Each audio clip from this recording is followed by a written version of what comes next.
বন্ধু যদি ভাল স্কিন লাগে ছাল ভাল কৰিব লাগে তেতিয়াহ'লে তুমি পানী খাব লাগিব দিনত 3 লিটাৰকৈ পানী যেনেকৈ কি নহওক খাবই লাগিব। নাম্বাৰ 2 গাৰ্লিক এনে ৰহুন 1 পিচকৈ সদায় দাঁত ঘঁহাৰ আগতে খাবই লাগিব। নাম্বাৰ 3 চুৱেট খাম যিমান পাৰা সিমান হৈ লওক। আৰু যদি ছান টেন হৈছে মানে সূৰ্যত বেছি সময় থাকিলে যে মানুহটো ক'লা হৈ যায় সেনে আজি স্কিনত দাগ ৰৈছে মানুহটো হাতখন এখন ইয়াত ক'লা আৰু চলাটো মেলি বগা হেন আজি হয় তেতিয়াহ'লে কি কৰিব লাগে সেইটো ভাল কৰিব লাগে। তাৰ কাৰণে পেষ্ট এটা মানে লেপ এটা বনাব লাগিব। তাতে লাগিব বেচন লাগিব, মৌ লাগিব আৰু লেমন গোল নেমু লাগিব। এই তিনিটা মিক্স কৰি পেলাই তাতে অলপমান এই ৰ'জ ৱাটাৰ যি আছে গোলাপ জল সেই পাই কিনিব পাই বা ঘৰতো বনাব পাৰি। সেইটো আমি কম কেনেকৈ বনাব লাগে পিছত ভিডিঅ'ত সেনেকৈ অলপমান ৰ'জ ৱাটাৰ মিলাব লাগিব। আৰু সেইখিনি ইয়াত য'ত ছানটেন আছে মানে যি ক'লা যি হৈ যায় সেইখিনি ইয়াত লগালি হ'লে এখন ইয়াত ধুনীয়াকৈ পেষ্টটো তাৰপিছত এখন ইয়াত ধুনীয়াকৈ পানী দি ধুই পেলাই এখন ভাল ৰুমাল দি চাফা ৰুমাল দি এখন ইয়াত মুছলি হ'ল। লেতেৰা ৰুমাল কোনোদিন ইউজ কৰিব নালাগে। যদি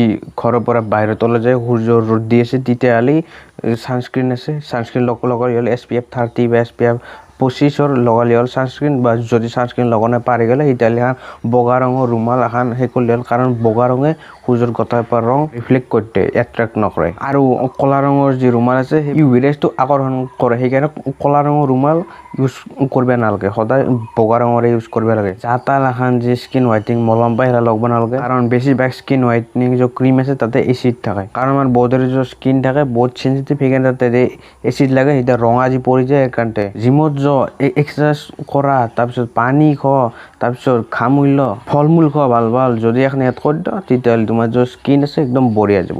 ভিডিঅ'টো শ্বেয়াৰ কৰি দিবা আৰু চেনেলটো ছাবস্ক্ৰাইব কৰি দিবা।